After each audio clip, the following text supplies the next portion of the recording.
The arena was a living thing, hot-breathed, many-eyed, and altogether unhinged. It roared, it shimmered, it stank of chemical popcorn and burning ozone. Flags fluttered from gelatinous limbs. Spines waved in applause. Somewhere in the nosebleed seats, a creature made entirely of cartilage released a mating pheromone by accident, fogging a whole section in floral despair.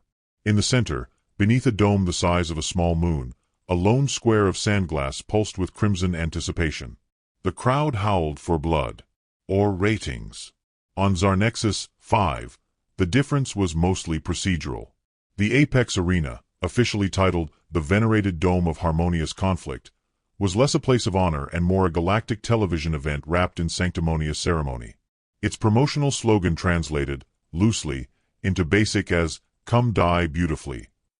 It was Championship Day. That meant the betting kiosks sang like over-caffeinated slot machines. Vendors floated by on anti-grav trays selling stimulants, snacks, and surgical insurance. 800 billion viewers tuned in from across the Accord worlds. Every camera orb and hive drone buzzed to the rhythm of interstellar bloodlust. And today's main event? Earth. Specifically, a human. Alone. In a death match.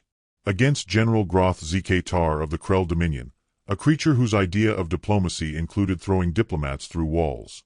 The laughter had begun before the girl had even stepped into the light. "Humans!" chortled a blue-lipped Zelkol Baron, voice amplified through 6 throats. "Do they even know this isn't a spelling contest?" A ripple of chuckles ran through the eastern quadrant.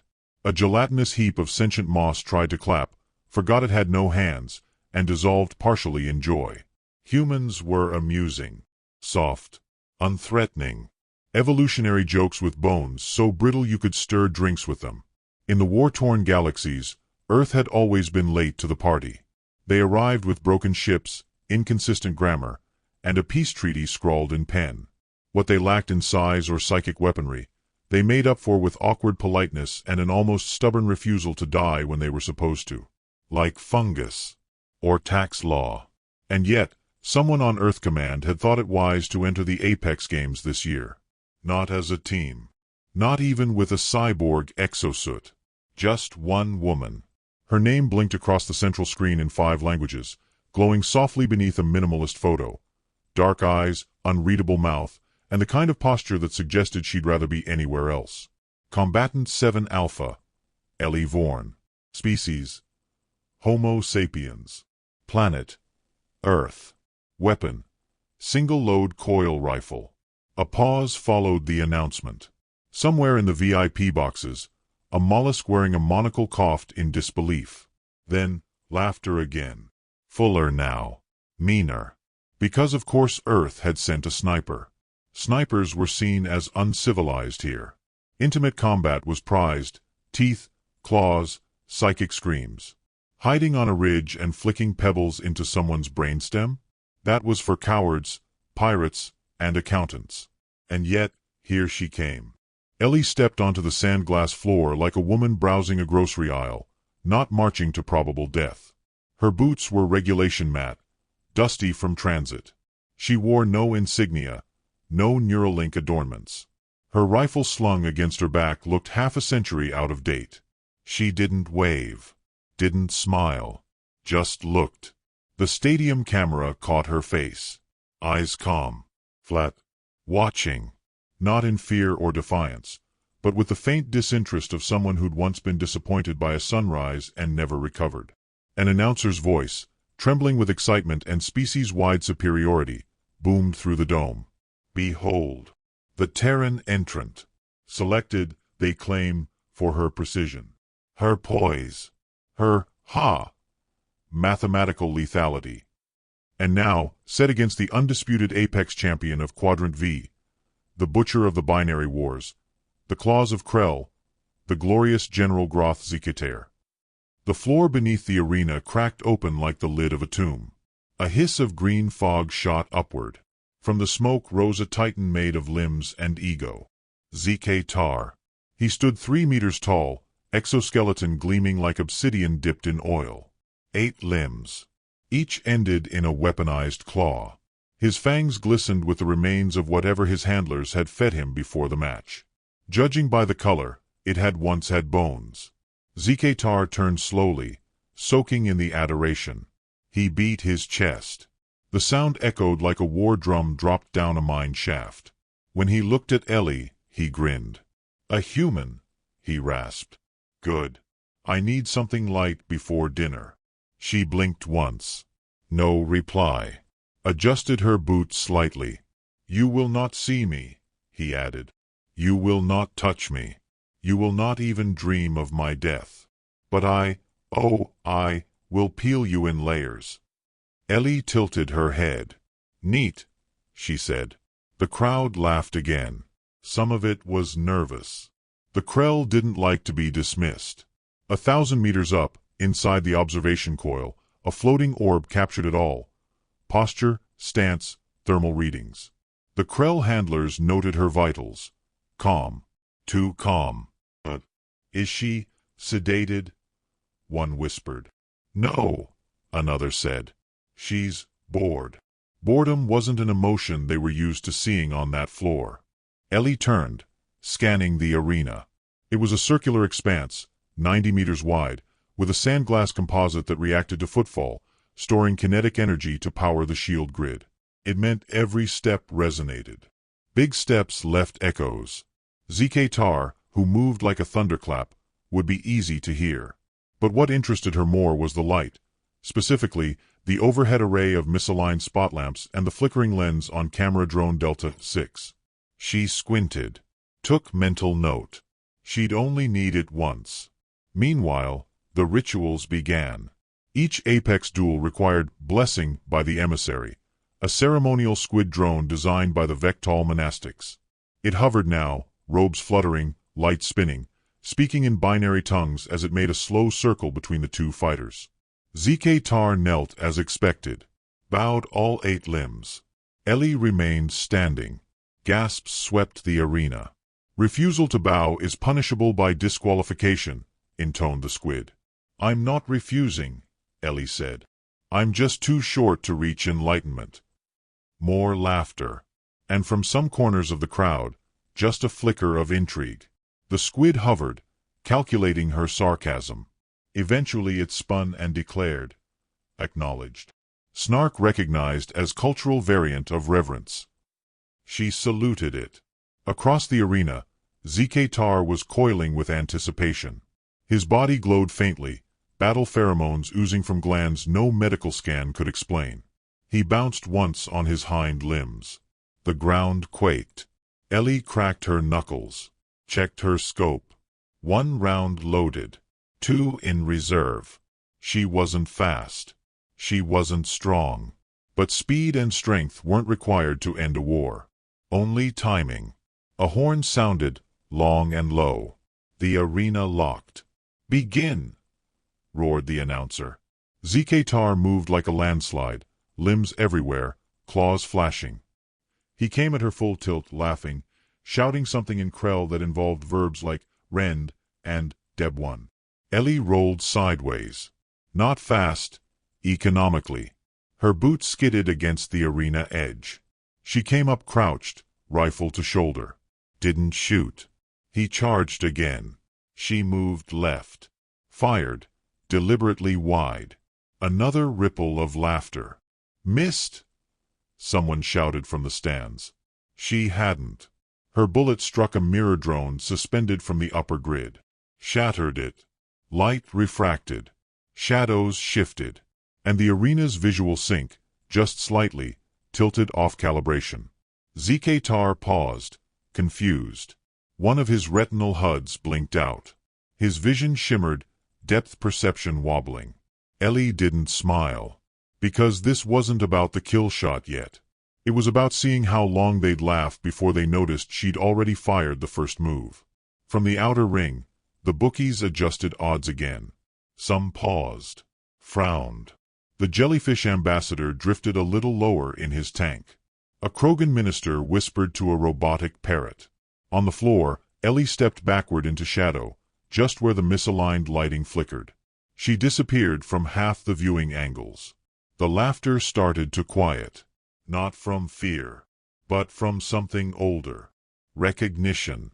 The kind that crawls up the spine when the math doesn't add up, when the prey turns their head and you realize too late that they've been hunting you since the beginning. In the control dome, a young Zelkol intern tapped a claw to his headset. "Sir, we lost visual on the human." "Impossible," his superior barked. "The arena's fully mapped." "I know, sir, but she's gone. She stepped into math." Silence. Then, "Oh no." Down below, Ellie Vorn exhaled once, lined up her next shot, and in the stillness, just before the next wave of noise, the galaxy forgot to laugh. ZK-Tar was the kind of nightmare that wrote itself across the backs of veterans' eyelids. He was carved, not born. 8 limbs thick as tree trunks, plated in black armor that wasn't issued but grown. Every inch of his exoskeleton was etched with the acid glyphs of conquest. Some of them still smoked. His left shoulder bore the mark of the Ash Ring, a Krell honor reserved only for those who'd survived their own death. His right arm was a fusion of flesh and gravitic tech, a living hammer capable of pulping reinforced alloy. He had seen wars where moons cracked under artillery fire. He had stood at the edge of atmospheric ruptures and inhaled the screams. And now he stood in a stadium, blinking across the arena at a human with a limp and a bolt-action rifle older than half the stars in the quadrant. The contrast was delicious. For the crowd. For the odds-makers. For ZK-Tar. He didn't pace, he prowled. Limbs rolling, clawed toes tapping against the arena's glass crystal surface in a slow, predatory rhythm. His breathing rasped through his throat gills like sand through broken armor. He did not feel fear. But he did feel something twitch deep in the fluid of his lateral thought channel as he realized he had lost visual on her entirely. And so, he performed. He roared. He struck the ground. He flexed. The crowd surged with the noise, a tsunami of approval. He needed them loud.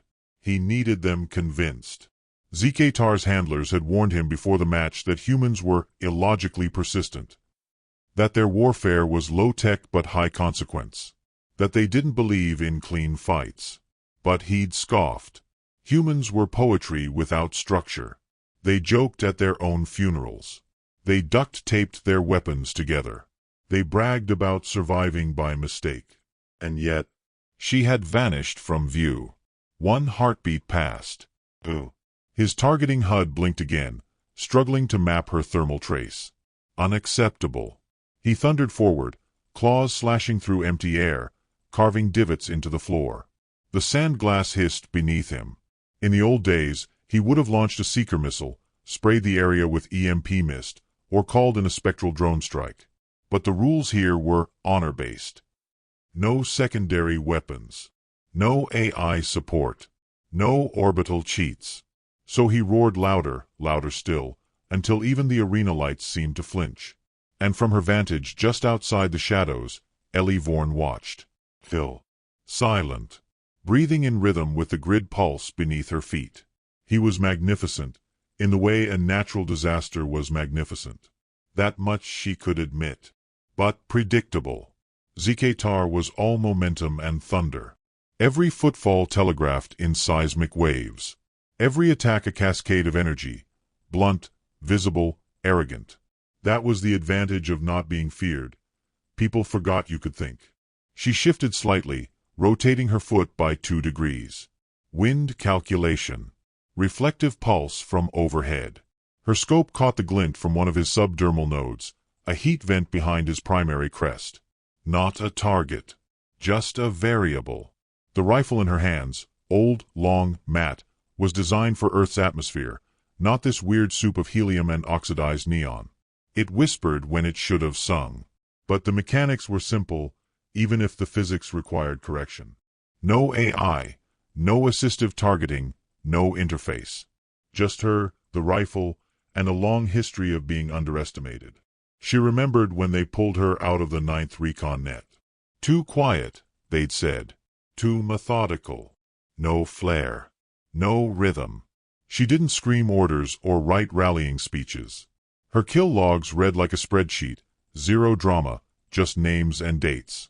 They called her the ghost in the tree line. She hadn't wanted to come to Zarnexus 5. Hadn't volunteered. But Earth Command said someone needed to show the flag. Someone who wouldn't panic, wouldn't embarrass them, wouldn't leave 1,000 diplomatic channels drowning in apology. She'd asked them one question: can I choose my own bullets? Now she was here. Zikatar's roar shook the dust from her lashes.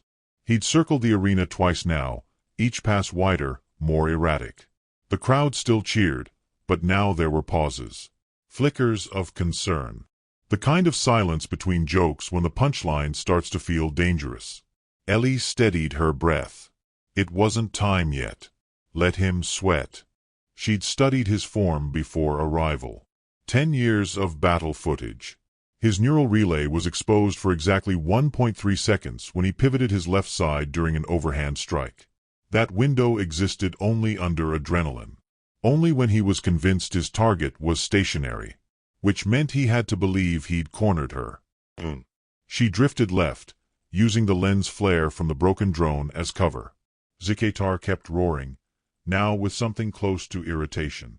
He stopped near the center of the arena, heaving air through his vents. A murmur moved through the crowd.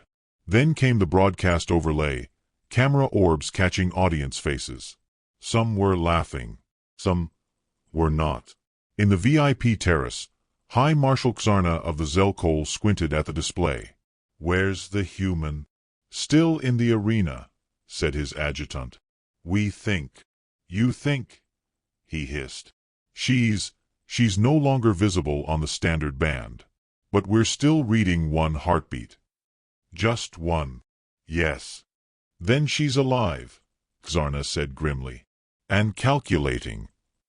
In the broadcast booth, the announcer was sweating through all 6 armpits.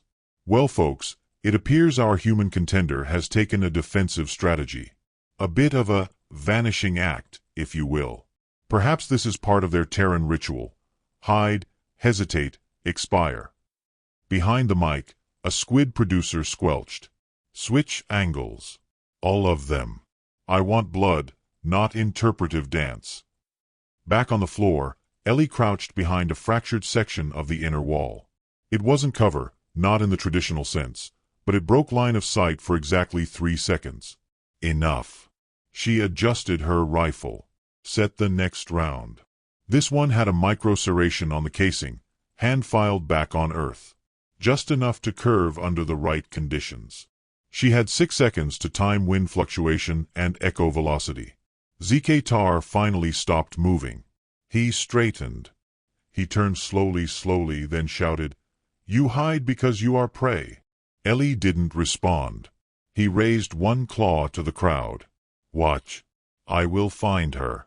I will end her. She cannot vanish forever. No one escapes Zikatar." He lifted his graviton hammer arm, pointed to the heavens, and prepared his final sweep. She stepped into view. Calmly. Rifle raised. Still limping. Every camera orb rotated at once. Zikatar locked on. "There you are," he snarled. He lunged. And Ellie smiled. A small one. Barely there. He didn't see the twitch in her fingers. Didn't calculate the slight shift in her weight, the angle of her heel. She fired once. The round left the barrel not with a bang, but a click, compressed, coiled silence. It spun through light, through heat shimmer, rode a wave of refracted energy. It struck the arena's inner boundary. Bounced. Caught the damaged drone's reflective panel. Bounced again. Curved. And landed just behind his left shoulder, exactly as he twisted mid-charge. Zikatar stumbled. Not fatal. But enough. The crowd gasped. He faltered. Roared. Stepped backward. Too fast. Right into a segment of the arena that had hairline stress cracks from his earlier stomping. It gave. His foot plunged 6 inches. Threw off his balance. His hammer arm swung wide. Too wide. Ellie crouched. Took aim again. This time, she didn't fire. She waited. Zikatar's balance returned. He snarled. Looked up. And for the first time, There was something small flickering behind his eyes. Not rage. Not hunger. Calculation. Sniper, he muttered. And Ellie said quietly, "There it is." She lowered her rifle. The match wasn't over. But it had begun in earnest now. Because she wasn't the prey. She was the math. And he had finally noticed the formula. ZK-Tar moved like a collapsing tower, terrifying in momentum, but flawed in precision. He surged forward, limbs pounding, each impact a war drum against the arena floor.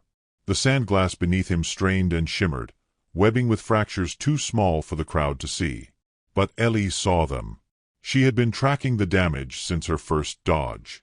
She knew how far each quake traveled, knew how many steps until one wrong echo turned momentum into disaster. He was enormous, yes. He was loud, yes. But he was also a pattern. And patterns could be solved. She adjusted her stance again, half-step left, rifle low, breath short and metered. Her eyes flicked upward.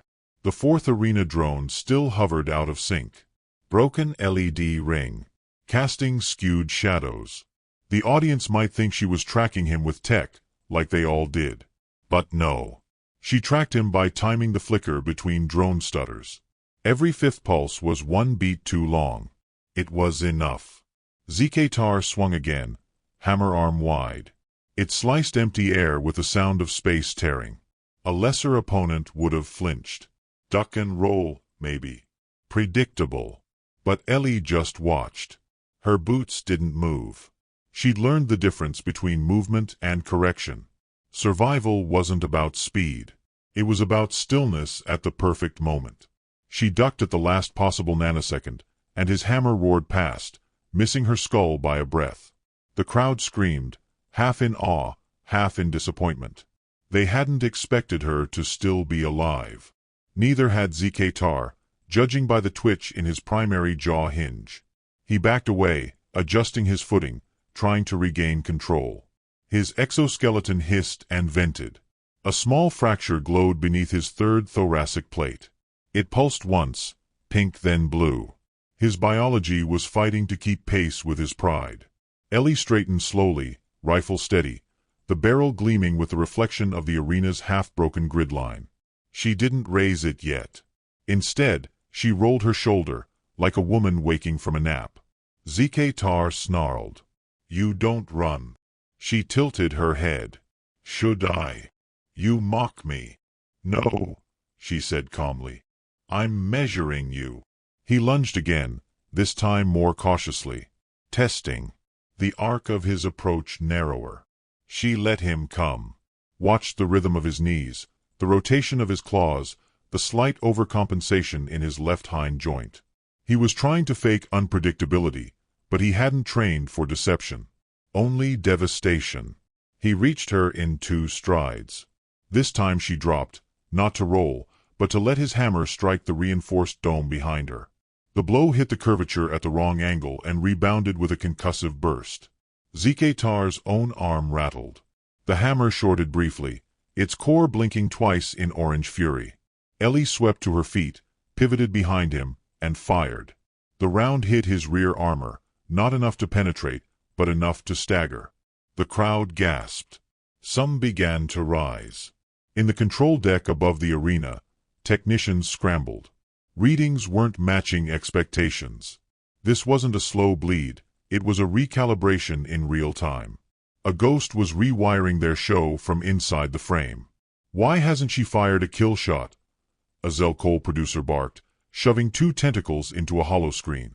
"Because she's not done calculating," said a junior analyst, eyes wide. "She's drawing a grid." "A what?" "She's mapping him. In motion. With bullets.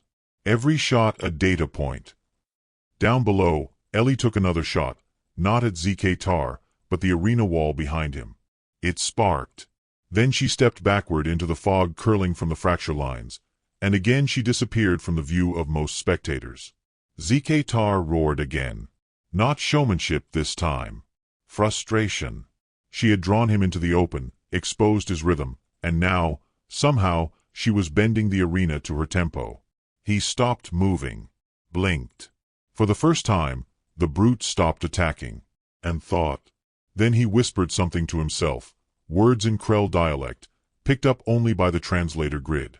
She's not dodging. She's sculpting. He turned in place, claws spinning, testing wind, light, bounce. Suddenly, his eyes widened. He saw it. The marks on the walls. The fractured sand glass. The shifted shadows from the cracked drone above. It was a geometry. She had laid a map. Not for him, but for the bullet that would kill him. And worse, she was nearly done drawing it. His next move had to break the pattern. He reared back, dug his claws deep into the arena floor, and leapt. The crowd screamed. It was unprecedented, a full vertical leap from a Krell. Zikatar spun mid-air, aiming to collapse the center of the floor with his bulk. But he never made it down. Because Ellie had counted on the jump. Had built for it. She fired her third round. Not at him, not directly, but at the spot his shadow had passed over 3 times during his approach. A cracked lens in a refractor panel. The bullet hit it just as his body arced through its reflection. The resulting light pulse, warped by the impact, surged downward into the energy grid and reflected upward. Zikatar's visual cortex went blind for 1.2 seconds. He landed a meter off. And landed wrong. The sand glass cracked. One leg drove through. He screamed, part pain, part shock. Ellie stepped into view. No more fog. No more dancing. She raised her rifle again. Zikatar looked up at her. One claw scraped against the floor. Another pressed to his leg, now bleeding silvery fluid. You knew I'd leap, he growled. I hoped, she said. Didn't count on it. But I knew you'd get impatient. He blinked. Why not finish it? He asked. You can. I can feel it. I'm still learning, she said. You're teaching me. Then die enlightened. He lunged again, hobbling, wounded, but furious. This time she didn't dodge. She fired. Point blank. The bullet pierced beneath his jaw, where the chitinous plate flexed slightly when he yelled. It wasn't the heart. Wasn't the brain. But it was enough to collapse the signal line between his thought and his limb. He froze mid-lunge. Not dead, but stunned. The audience stood. For the first time in recorded Apex history, a Krell champion had been stopped. Not shattered. Not exploded. Stopped. Alive. Defeated. And by a human.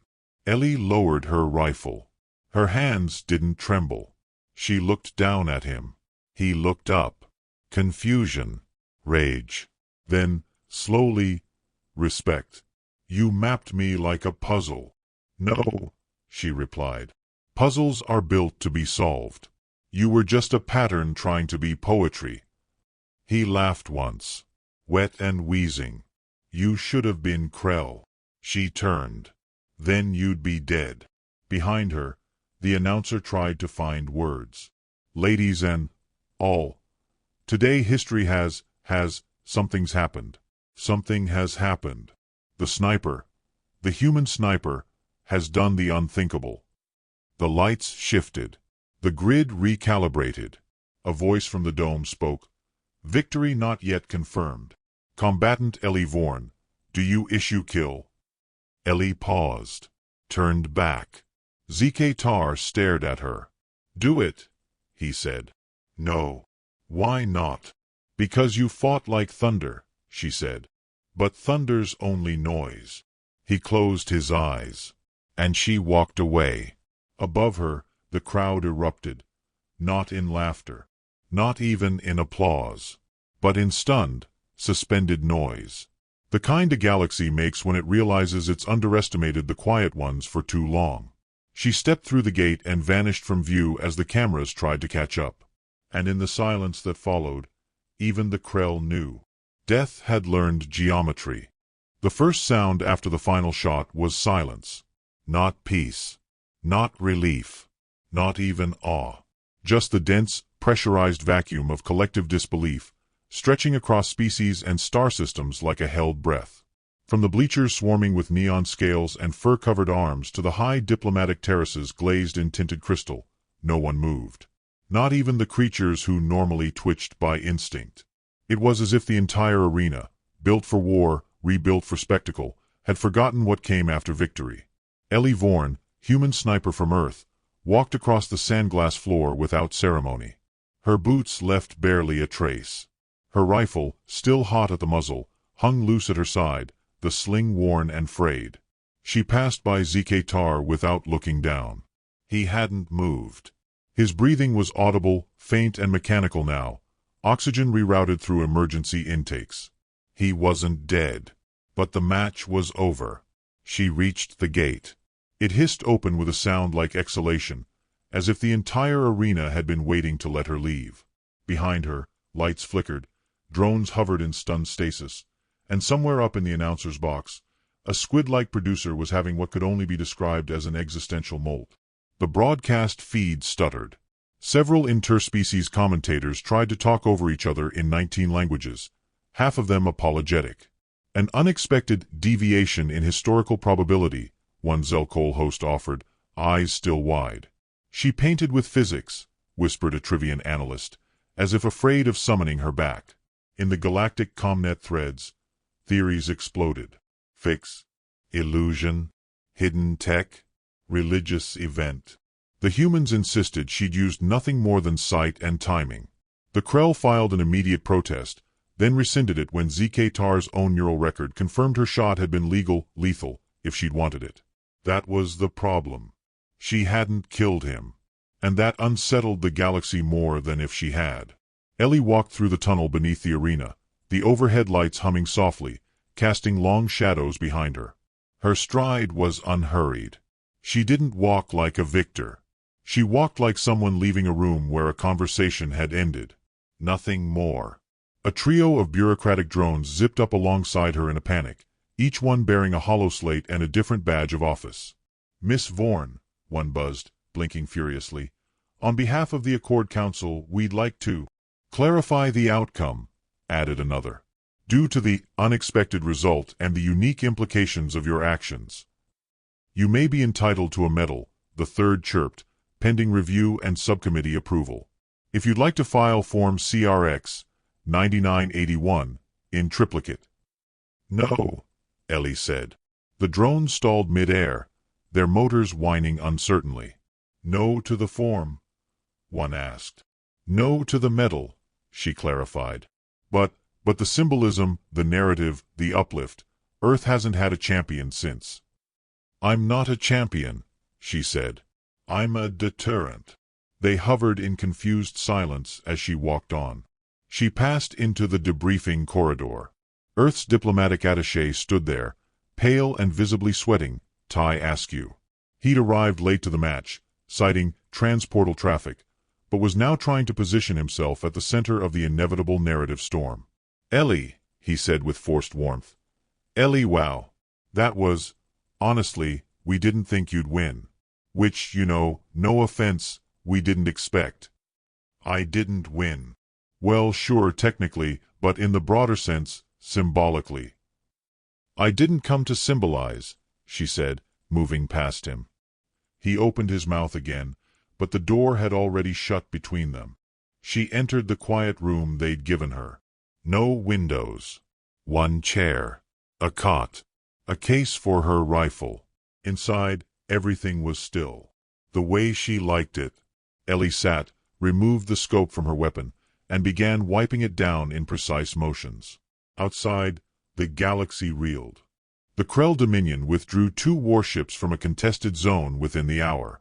Several species filed formal inquiries into human military training. Accord Council scrambled to audit Earth's armament stockpiles, concerned they'd overlooked some advanced neural tech hidden in analog disguises. They found nothing, because there was nothing to find. Ellie hadn't cheated. She hadn't used a single illegal trick. She'd simply been better. That's what truly frightened them. In a Senate chamber orbiting Lintov Prime, a senator made an offhand joke. "If that's what their snipers do, what do you think their accountants are capable of?" The chamber didn't laugh. It voted to increase diplomatic outreach to Earth by 60%. Down in the human sector, news broke like a tidal wave. One shot heard across the stars. Ellie the ghost. The geometry of death. They tried to brand her. Sculpt her into a hero. An icon. Some wanted statues. Others poems. She ignored all of it. Inside her room, she cleaned her gear. She wrapped her bullets back into their cloth bundle. Every one had been filed by hand. The last one remained unused. She placed it gently in her pocket. There was a knock. She didn't answer. The door slid open anyway. Earth command override. The figure who entered was tall, worn around the eyes, dressed in field grays despite the occasion. General Harlan. He'd overseen her dismissal years ago. He nodded once, said nothing at first. Then quietly, "You could have killed him." "I know. Why didn't you?" She looked at him, expression unreadable. He wasn't the problem. Harlan didn't reply, just stood there. "I didn't come here to win," she said. "I came here to change the question." Which was? He already knew, but she said it anyway. "Are humans dangerous?" He nodded slowly. "And now? Now they're not sure. Which means they'll have to watch us closer. Think harder. Wonder. Is that better than fear?" "It lasts longer," she said. Harlan exhaled, pulled a small data chip from his coat. "This is everything that's going to happen next," he said. "Interviews, appearances, awards, propaganda, none of which you'll want." "I know that. I'll burn it." "Good," he said. "We'll leak a fake schedule." He turned to go, then hesitated. "You ever going to miss it?" She tilted her head. "What, the battlefield?" "No. The moment just before the shot. When it's all quiet. All calculation. When it's just you and the line." She smiled, just faintly. "I never leave it," she said. He nodded. Stepped out.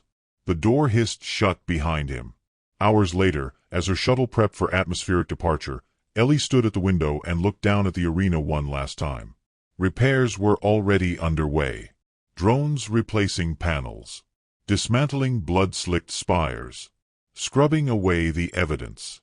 But some cracks wouldn't be erased. Not in the floor. Not in the minds of those who had laughed. In a distant bar on a distant world, someone whispered, "She didn't even reload." In a shipyard orbiting the Krell core systems, a weapons engineer muttered, "We've been solving for the wrong variables." And across dozens of species, across billions of sentient lives, one quiet question began to spiral. If that was one human, how many more are like her? Ellie stepped aboard her ship. The pilot saluted awkwardly. She ignored it. Took her seat. The harness hissed as it sealed her in. The stars shifted. She didn't look back. Didn't need to. Because behind her, panic had replaced arrogance. Uncertainty had replaced mockery. And silence, sweet, weighty silence, now filled the space where laughter had once ruled. As the shuttle broke orbit, someone in a control room watched the trajectory blink off the board. Then whispered, as if afraid she might hear it from across the vacuum, "Next time, let them laugh louder." And somewhere far above, Ellie Vorn closed her eyes. Not to rest, but to calculate the next shot.